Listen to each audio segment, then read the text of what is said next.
नमस्कार व्यूअर्स, आपका हमारे चैनल में एक बार फिर से स्वागत है।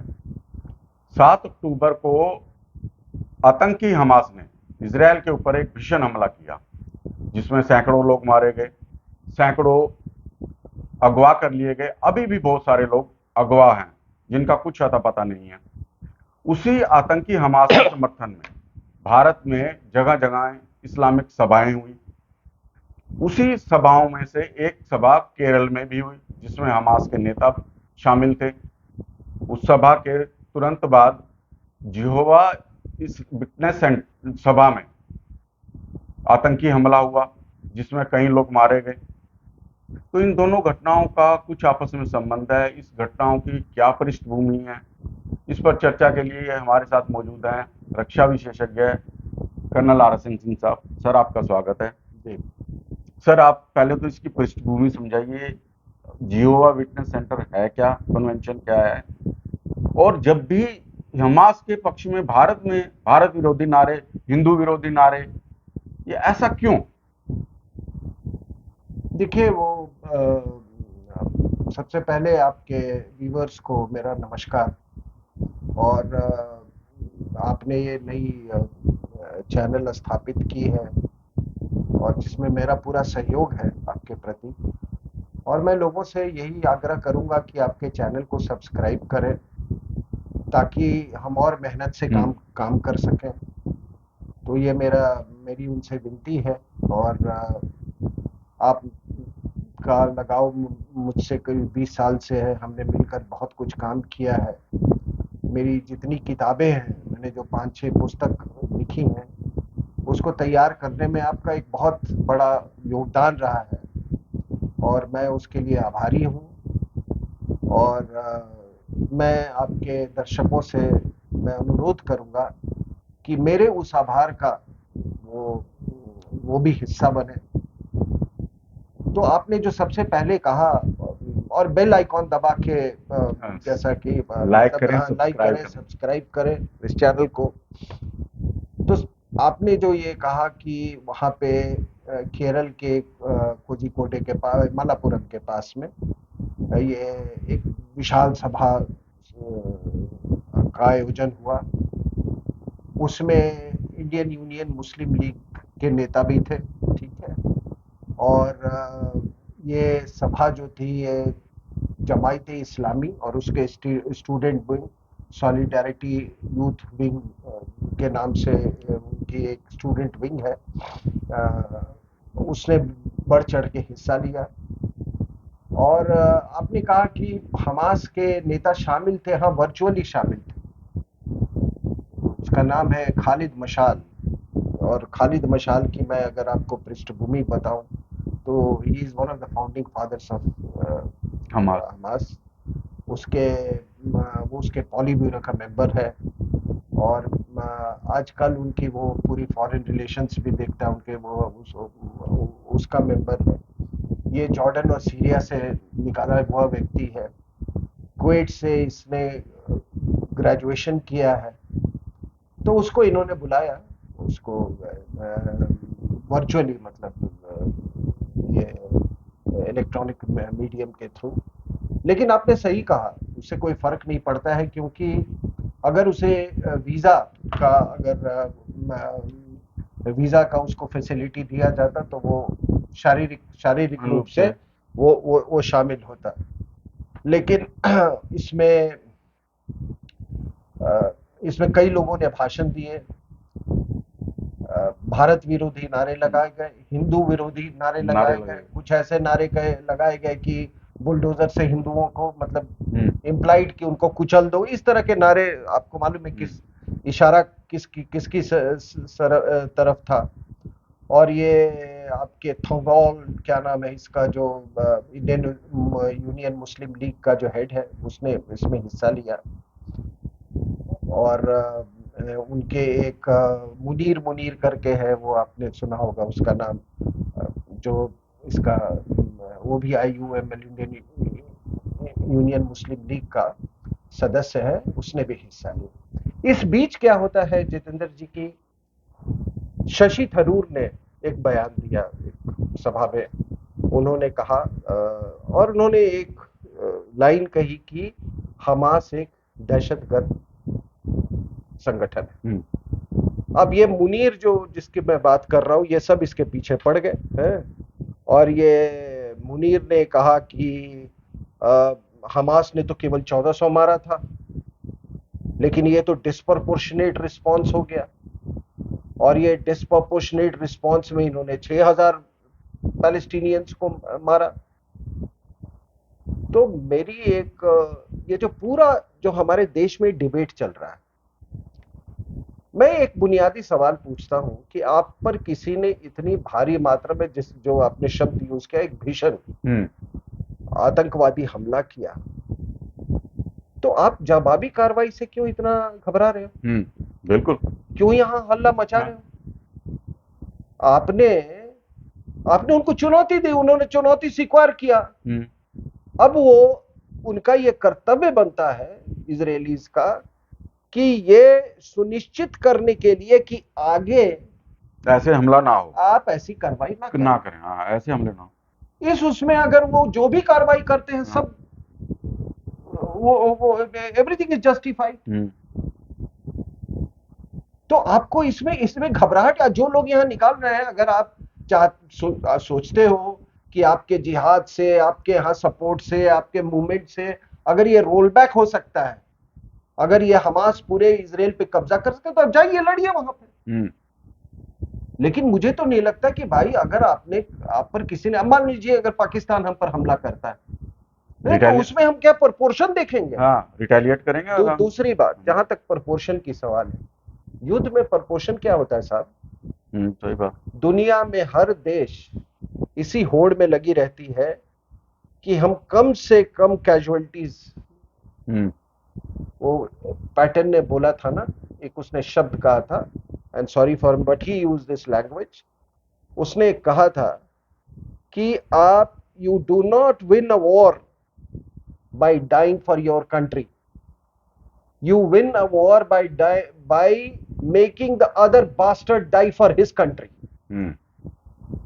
समझे? तो ये पूरी दुनिया में जो होड़ जो है, इसी चीज की लगी हुई है कि हम ऐसे शस्त्र बनाए कि हमारी अपनी जो कैजुअलिटीज हो वो कम से कम हो, और हम लड़ाई का निर्णय हम जल्दी से जल्दी करवा सकें। तो वही इजराइल कर रहा है। अब इसमें आपको तकलीफ क्या है? अगर आपके पास, अगर हमास के पास अगर इतनी सुविधा होती, या उसके पास ऐसे साजो सामान होते, तो वो कब्जा भी कर लेता। कब्जा क्या, उसके तो उनके ऑब्जेक्टिव साफ है कि हमको इजराइल को डिस्ट्रॉय करना है, ठीक है ना? तो ये जो रोना, तो ये जो डिस्प्रपोर्शनेट की बात, रिस्पॉन्स की बात जो कह रही है, ये इससे हास्यास्पद बात कोई नहीं हो सकती है। एक इजरायली ने कहा एक चैनल को, अंग्रेजी चैनल को, उसने यही पूछा कि आपका डिस्प्रपोर्शनेट रिस्पॉन्स से आपका क्या मतलब है? आप क्या हमको सुझाव देना चाहते हैं?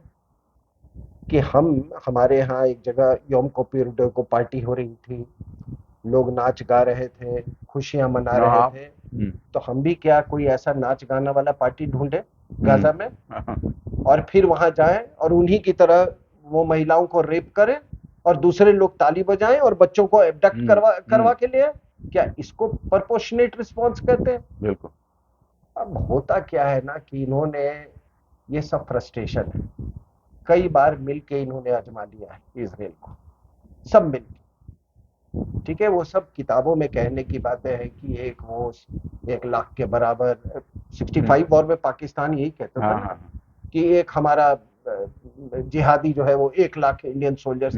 वो सब बातें कहने की अच्छी है, अगर वो इतनी है तो जाओ सारे, तब तो तुमको सारे बॉक्सिंग, सारे ओलंपिक में जितने सब मेडल तुम्ही को मिलना चाहिए, तुम तो 1 लाख के बराबर हो, है ना? तो ये सब बातें कहने में अच्छी लगती हैं। वो कहते हैं ना कि शेर शेर या शेर है, शेर कश्मीर है, शेर कश्मीर को डालो ना शेर के सामने, पता लग जाएगा, फिर देखो कि कौन शेर है और क्या है। टोपी उठा के, वो कश्मीरी टोपी पहनता था ना, सब कश्मीरी टोपी कहाँ गायब हो जाएगी कुछ पता ही नहीं चलेगा, ठीक है ना? शेर कश्मीर और बकरी कश्मीर, ठीक है? तो ये इन्होंने कहा उस मुनीर कैरेक्टर का बात कह रहा हूं, उसने कहा कि ये अटैक और रेजिस्टेंस में हम लोग को फर्क डालने आना चाहिए। अब आप बताइए कि इसको आप रेजिस्टेंस कहते हैं?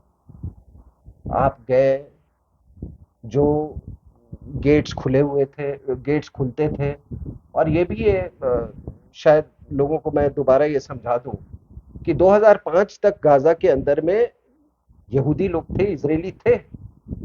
2005 के समझौते के मुताबिक इन्होंने पूरा खाली कर दिया, बोला ये जमीन रखो और हम यहां से निकल रहे हैं। वहां से वो निकल गए।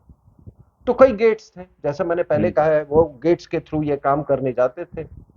वहां ये they were employed as maids and servants हाँ, एंड वो हमने वेरियस। पिछली वीडियो में बताया पिछले हमने। वीडियो में भी हमने आपको बताया। हाँ। तो उसके सहारे आपने हमला किया। अब ये इस तरह की धोखाधड़ी को आप रेजिस्टेंस कहते हैं, तो भगवान करे मैं तो कभी किसी इस तरह के जो जिहादी विचारधारा के जो लोग हैं उनको तो मैं आपके सुनने वालों को मैं उनसे गुजारिश करूंगा कि ऐसे जिहादी विचारधारा के लोग, चाहे वो आपसे कितना भी प्रेम से पेश आए, कृपया उनको बड़े सोच समझ के अपने काम पर लगाएं, क्योंकि वो कब उनका चाकू निकल जाएगा कोई नहीं जानता। सही बात, बिल्कुल। ये हमारे लिए सीख है। जो मैंने पिछली बार कहा था कि हमारे यहाँ कितने बांग्लादेशी और रोहिंग्या आजकल इस उसमें है। दूसरी बात क्या है कि कहते हैं कि आजादी की, कि कौन सी आजादी की लड़ाई? सबसे पहले मुझे तो ये बताओ कि व्हाट इज अ पैलेस्टीनियन? ये पैलेस्टीनियन शब्द ये 1960s में ये अराफात ने ये किया है। अरबिक वर्ड में कोई पी लेटर नहीं है, पी वर्ड नहीं है अरबिक में, ठीक है ना। वो रोमन्स इसको फिलिस्तीन कुछ ऐसे बोलते थे। ऐसा कोई, ये जो लेवेंट के एरिया में रहने वाले लोग हैं उनको तरह तरह के नामों से बुलाया जाता है, और ऑटोमन अंपायर भी इनको कुछ इसी तरीके से ये करती थी। फिलिस्तीन ये नहीं कि कोई एक रीजन का नाम था फिलिस्तीन, ठीक है। जो मॉडर्न डीएनए टेस्ट हुए हैं उसके मुताबिक अगर सिमिलर नहीं है, अगर आइडेंटिकल नहीं है, लेकिन इनका जो डीएनए है वो सिमिलर है, समझ रहे हैं? और इनके डीएनए के उसमें कुर्द भी है, कुर्द्स का भी है, जो वहां के यहूदियों का भी है, मोरक्कन्स का भी है इसमें। क्योंकि 1482 में याद रखिएगा कि जब स्पेन ने इनको भगाया था वहां से, तो कई मोरक्कन्स आके यहाँ पर इस एरिया में बसे थे। उसके बाद ये पूरे गाजा में एक सूडानीज कॉलोनी है, अच्छा, ठीक है ना, उसका भी डीएनए। तो व्हाट इज पैलेस्टाइन, ठीक है। और जहां तक ये ऑटोमन अंपायर की मैंने बात की, इनमें टर्क का भी डीएनए है। तो ये सब मिला जुला के एक ये है। तो ये व्हाट इज पैलेस्टीन? जैसे पाकिस्तान की कोई अपनी पहचान नहीं है, उसी तरह पैलेस्टीनियंस की भी कोई पहचान नहीं है। ये शब्द तो यासीर अराफात ने वो किया था, ठीक है ना। ऑटोमन्स जो है इस एरिया को अलकुद बोलते थे। ऑटोमन मतलब जो टर्किश अलकुद बोलते थे, और अलकुद का अर्थ होता है होली लैंड, समझे। तो ये पैलेस्टीनियंस की कभी चर्चा ही नहीं की। अब ये सबसे बड़ी बात है क्या कि ठीक है, आपने एक उसको बुलाया वर्चुअल हमास के लिए खालिद मशाल को, एक और लीडर है, और उसका नाम है, जिसके चर्चा मैंने पहले की थी, मुसाब हसन यूनिस, ठीक है। मुसाब हसन यूनिस जो है वो शेख हसन यूनिस का बेटा है। वो भी एक बहुत की मतलब फाउंडिंग मेंबर था इसका, हमास का। अब उसने एक किताब लिखी, मुसाब हसन यूनिस ने, क्योंकि उसने अपने पिताजी को कई वर्षों तक देखा। उसके पिताजी, पिछले बार भी मैंने कहा था कि जॉर्डन में एक नॉर्मल जिंदगी जीते थे, और ये सब, और फिर वो बड़े समाज सेवा में विश्वास करते थे। फिर कैसे वो जेरूसलम गए, वहां कैसे इनका इंडोक्ट्रिनेशन शुरू हो गया और फिर वो कैसे धीरे धीरे धीरे वो इंडोक्ट्रिनेशन के बाद वो जिहाद की तरफ, मिलिटेंसी या इसको दहशतगर्दी की तरफ वो कैसे आगे अग्रसर होते गए। तो उसने बड़े नजदीक से देखा है और उसने किताब लिखी है द सन ऑफ हमास। अब उस सन ऑफ हमास में उसने ये एक बात कही है कि, और पूरे दुनिया को आगाह किया है कि देखिए हमारे रीजन में इस्लाम जो है एक सीढ़ी के समान है। उस सीढ़ी में, जैसा मैंने पिछले बार भी कहा था कि नीचे पायदान में ये जो बड़े भाई का कुर्ता छोटे भाई का पैजामा वाले हैं, और बीच में ये पढ़े लिखे ये सब ये खालिद खालिद मशाल टाइप के लोग, और ये आपके जो ये IUML वाले लोग, ये नहीं, इनको बीच में नहीं, बीच में इंजीनियर डॉक्टर ये वो सब है, ठीक है।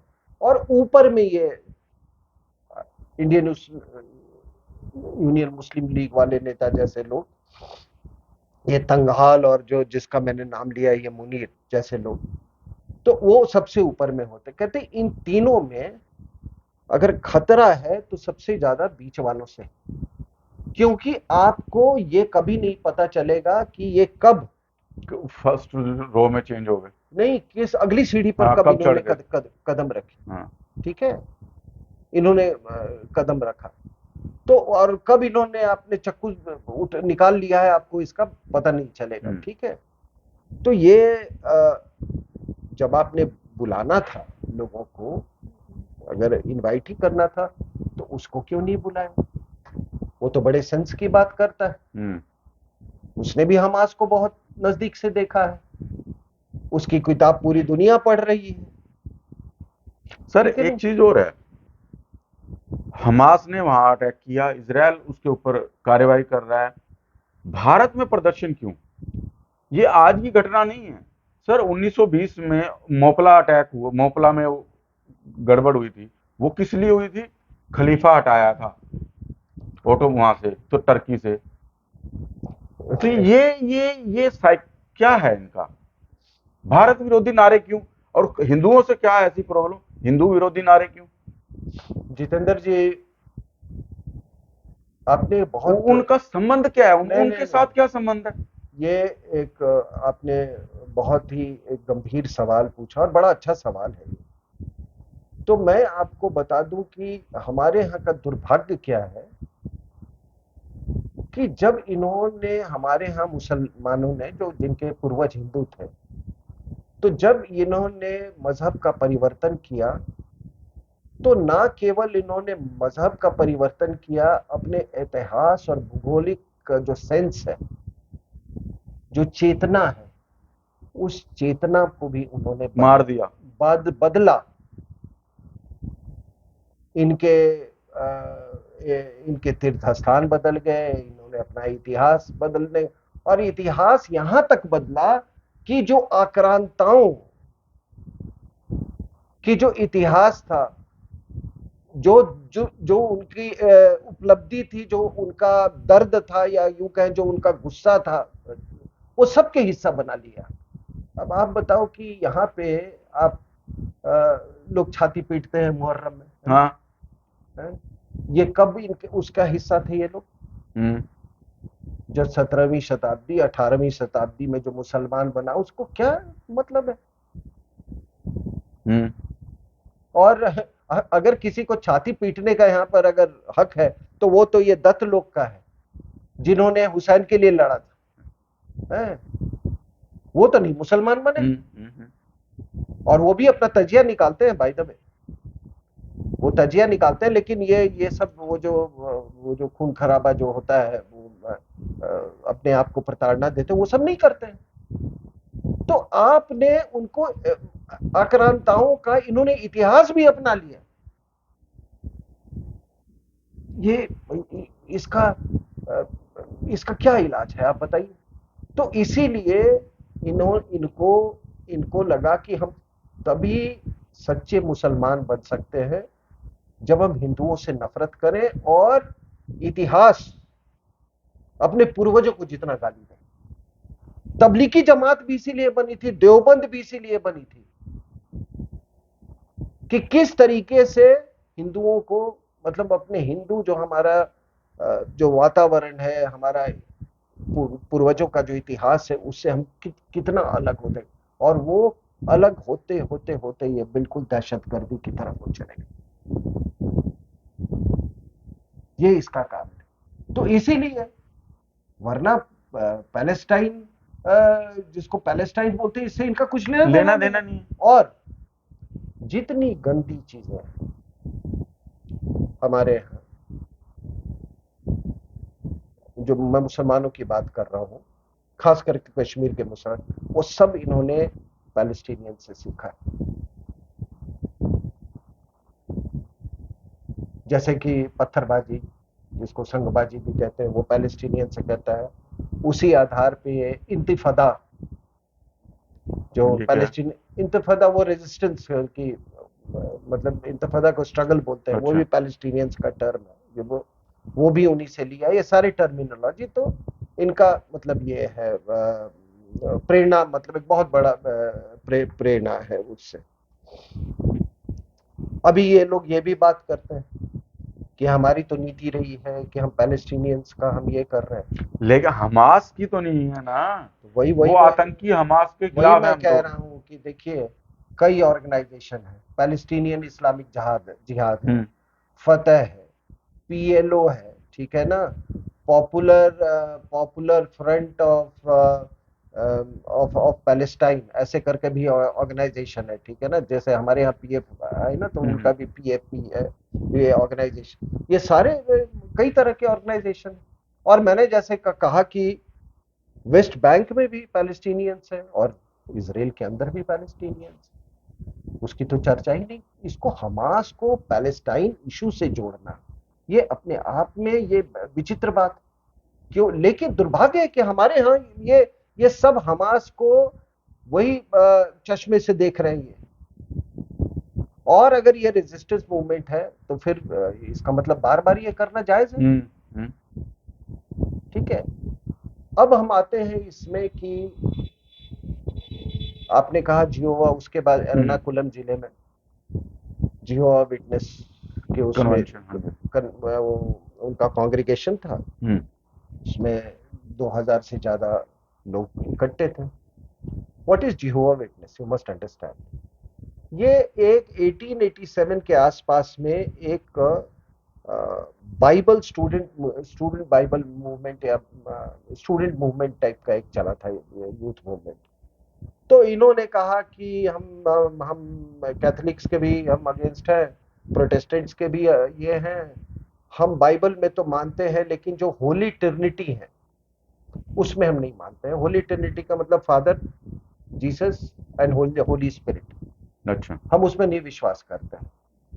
और उन्होंने एक अपनी नई संस्था बनाई, और उनका ये इंडिया में कम से कम ये 1905 से ये एक्टिव है, ठीक है।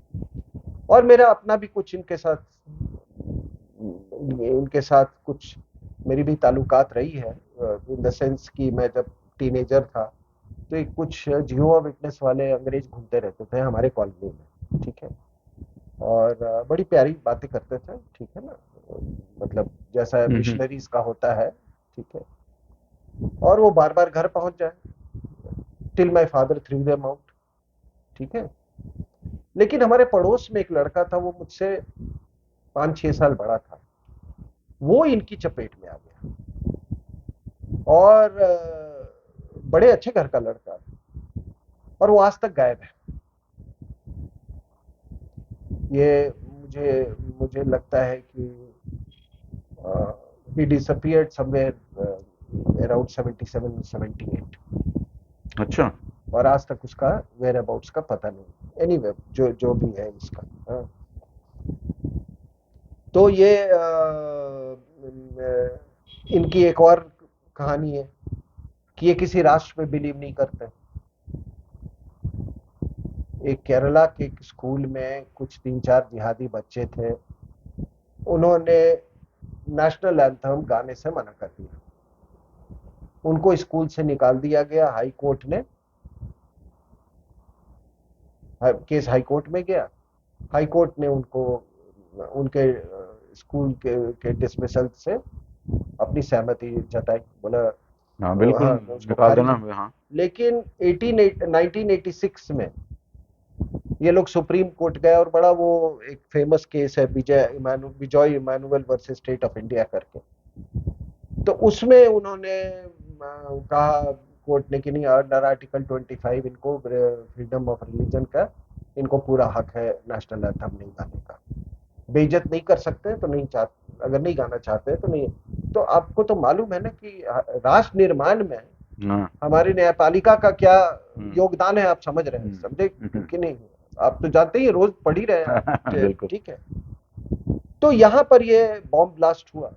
अब बॉम्ब ब्लास्ट हुआ तो जाहिर सी बात थी, ये बॉम्ब ब्लास्ट हुआ कहाँ है? एर्नाकुलम जिले में, ठीक है ना?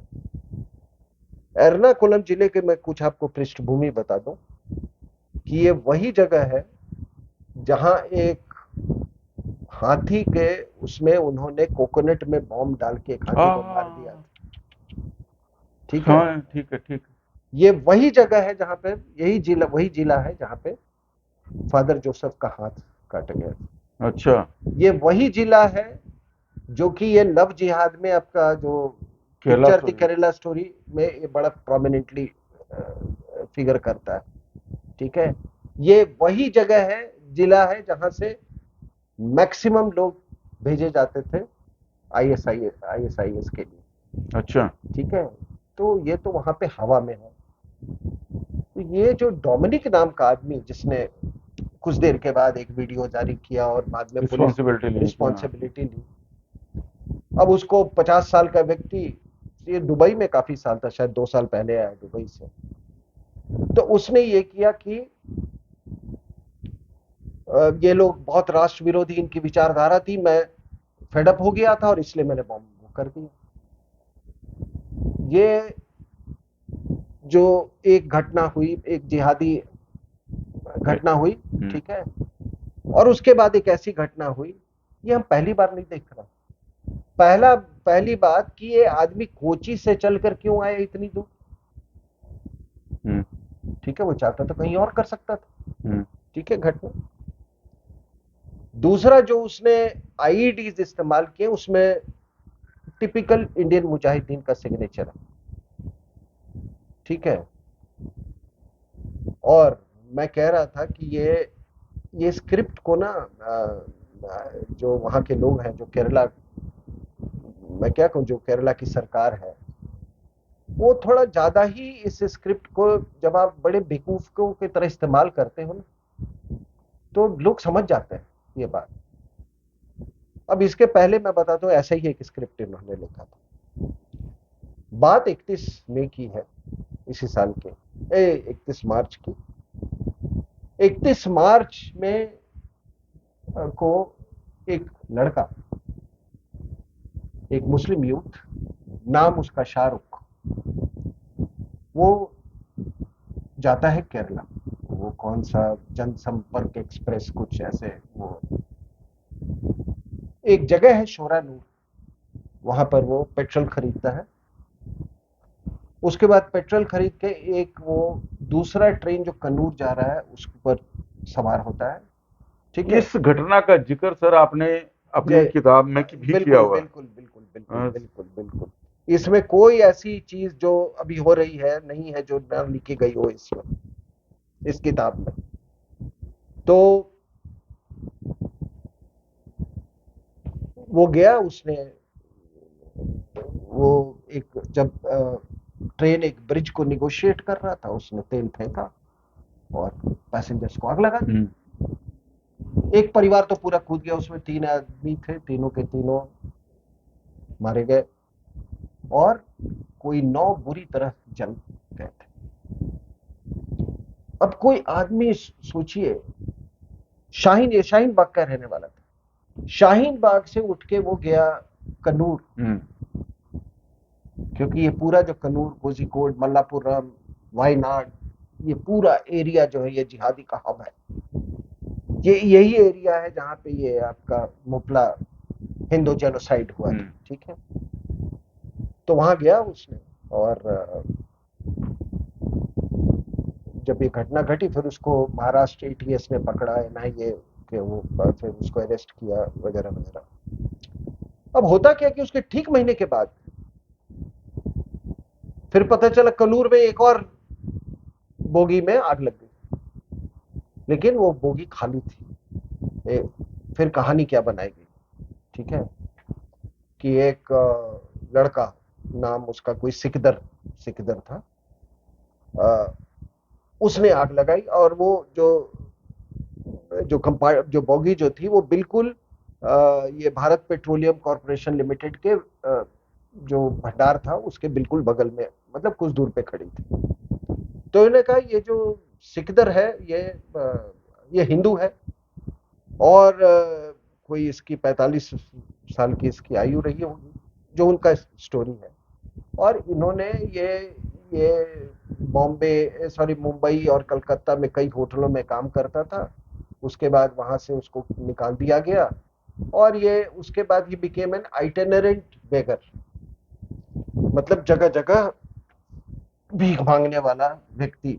कलकत्ता से वो आया केरला भीख मांगने, ठीक है ना। और क्योंकि उसको भीख नहीं मिली, इसलिए आग लगा दी। कितने ऊंचे दर्जे का भिखारी, मतलब ठीक है ना। तो जब उसको भीख फ्रस्ट्रेशन में वो सिगरेट पीता था, माचिस से उसने आग लगा दी। अब ये कहानी कैसे कैसे तथ्य सर पे बना रहे हैं। नहीं, ये पुलिस वाले, अरे कौन सा यूपीएससी तुम पास करके तुम अफसर बनते हो यार, तुमको इतना दिमाग नहीं है? ये तो मतलब एक कांस्टेबल भी इससे बेटर कहानी बनाएगा। सही बात, ठीक है ना। तो ये जो ये देख रहे हैं ना कि ये डोमिनिक जो है, इसको इन्होंने तुरंत एक डोमिनिक, जैसे एक बार सिकंदर पैदा कर दिया था, डोमिनिक पैदा कर दिया, डोमिनिक पैदा कर दिया।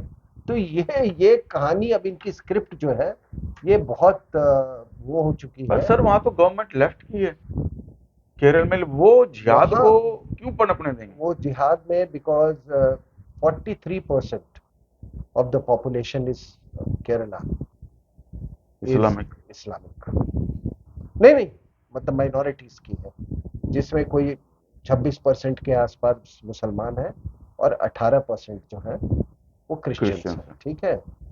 तो 26% का आपने वोट ले लिया, अब आपने थोड़ा बहुत इधर उधर लेना है तो वो कम्युनिस्ट के नाम पे ले लेते हैं, सरकार बन जाती है इनकी।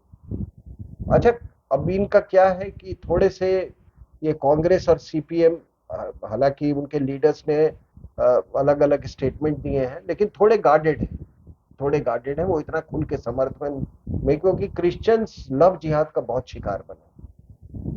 और जो टर्क में जो क्या बोलते हैं, तुर्की में जो वो सोफिया चर्च को जो इन्होंने मॉस्क में वो किया है, वो भी that has not gone very well with them, ठीक है ना। और ये देखिए, ये पूरे उसको, इस लड़ाई को इस्लाम वर्सेस काफिर बनाया जा रहा है, क्योंकि दुनिया में सभी जगह प्रदर्शन हो रहा है, ठीक है ना। पहले लेकिन आप एक प्रदर्शन की एक खास बात आपको बता दूं, जरा आप ऑब्जर्व कीजिएगा कि जब ये जिहादी पैलेस्टीनियंस के समर्थन में जब जुलूस निकालते हैं पाकिस्तान में, तो ये पाकिस्तान का झंडा रहता है।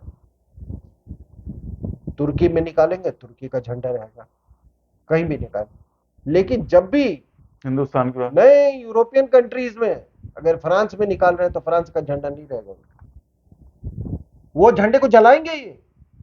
अच्छा, अब देख लेना, जर्मनी में अगर जर्मनी का, अमेरिका के प्रदर्शन में कहीं अमेरिका का झंडा नहीं रहेगा, उसको ये जलाएंगे, उसको फाड़ेंगे, ठीक है ना। ये एक संदेश है कि भाई हम अपने आप को अमेरिकन, ये इंडियन हमें सब मानते ही नहीं है, कि जब तक इसमें पूरी तरह ये कंट्री इस्लाम नहीं, ब्रिटेन का अब देख लो,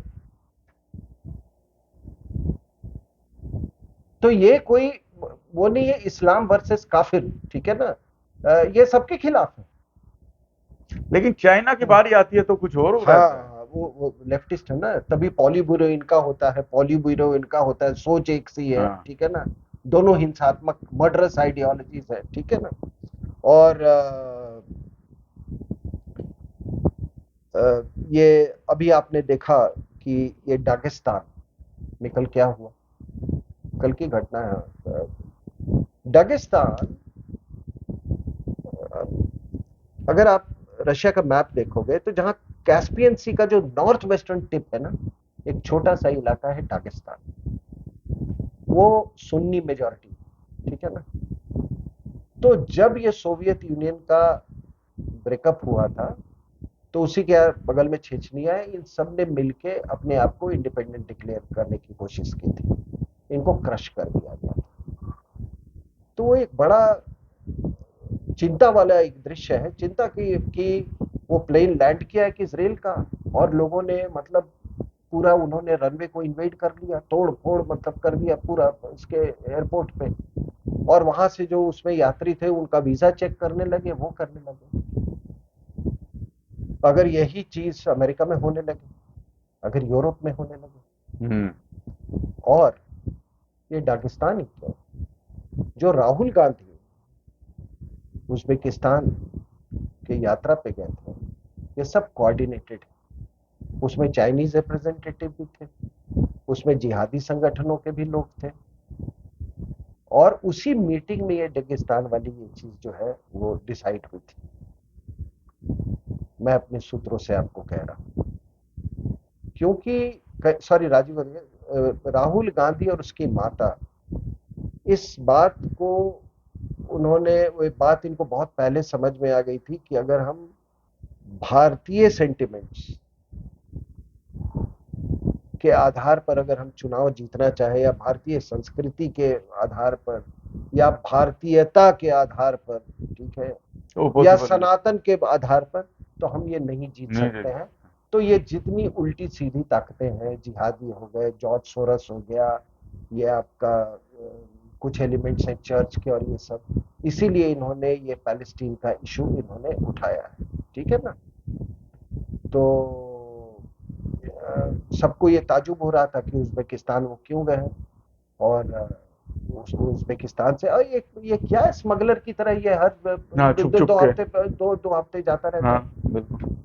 तो ये वहां पे डोकला, ये जो इन्होंने एमओयू जो साइन किया है चाइना के साथ, उसमें एक क्लॉज है कि हम आएंगे तो हम आपको Bangladesh, China Bangladesh economic corridor India के थ्रू बनाने देंगे। हाँ, बीआरआई उसको बोलेंगे, उसका सीबी आप बोल सकते हैं। तो वो क्लॉज है, इसीलिए मैं इनको चुनौती देता हूं कि एमओयू का कंटेंट, ये इसको पूरा डिस्कस करेंगे। और ये जो मैं कह रहा हूं ना कि ये शख्स राहुल गांधी उज्बेकिस्तान क्यों गया था, ये सब दागिस्तान वाली योजना जो है वहीं पर बनी थी, और अभी आगे देखिए क्या क्या होता है, ठीक है। और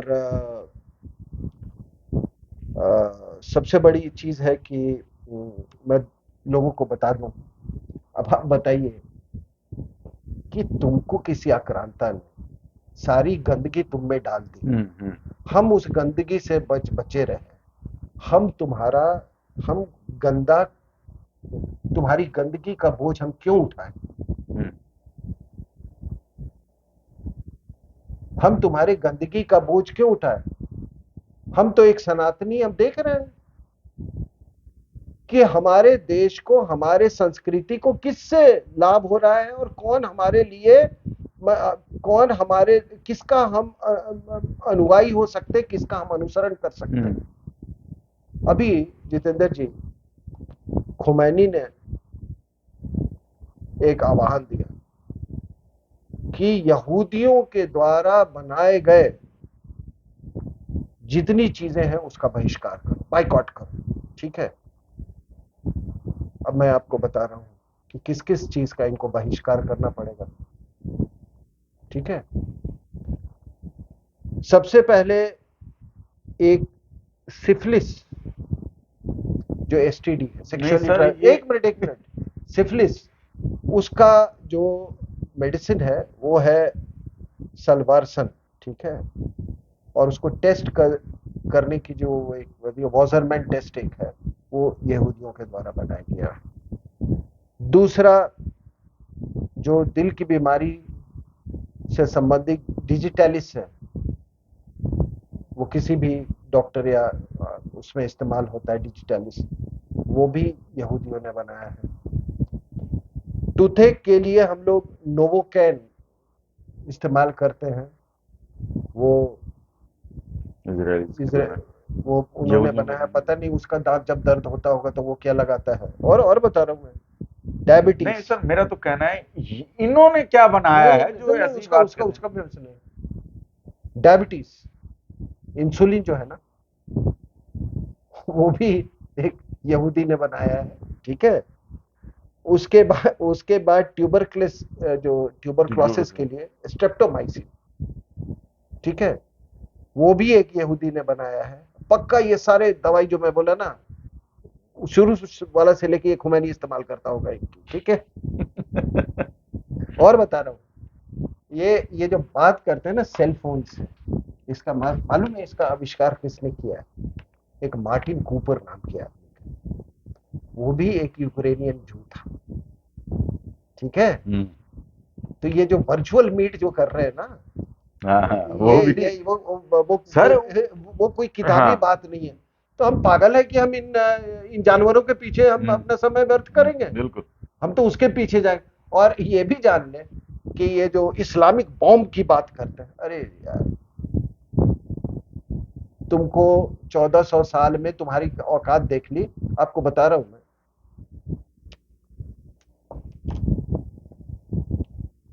आप मुसलमानों की संख्या ले लो, क्या 120 करोड़ लगभग पूरी दुनिया में। नहीं सर, ज्यादा है। 2 पॉइंट समथिंग। सबसे ज्यादा मुस्लिम है, फिर क्रिश्चियन है, हाँ, कुछ एनीवे ऐसा और रेशो एनीवे है। उनमें कोई 7 अभी तक नोबेल प्राइज मिला है। और ये नालायक, इसको भी मिला है, who is a terrorist, Yasser Arafat. और जो ये कुछ विपक्ष वाले बोलते हैं ना हमारी नीति का, कि हम ट्रेडिशनली हम सपोर्टर रहे पैलेस्टीन के। पीएलओ ने कभी आपको कश्मीर पर आपको सपोर्ट किया? पहली बात तो इनके 7 लोग हैं। आपको मालूम है दुनिया भर में जू कितने होंगे? 1 आध करोड़ से ऊपर थोड़ा। नहीं सर, उससे भी कम। चलो 1 करोड़, उसी के आसपास में भी 1.4 1.6 ऐसे ऐसे नॉट। उन्होंने 126 नोबेल प्राइज जीते, सबसे ज्यादा फिजिक्स में, और सबसे ज्यादा मतलब ये आपके मेडिसिन में, और बाकी वो छोड़ के लिटरेचर में 5-6 को मिला है। 126 इफ आई करेक्टली रिमेंबर। तो आप देख लो। उनकी और क्या क्या देन तुम इग्नोर करोगे। नहीं नहीं, वो वही कह रहे हैं हाँ। कि अल्लाह ताला ने तुमको कुछ दिया नहीं, और ऊपर से पूरी दुनिया को मारने चले हो यार।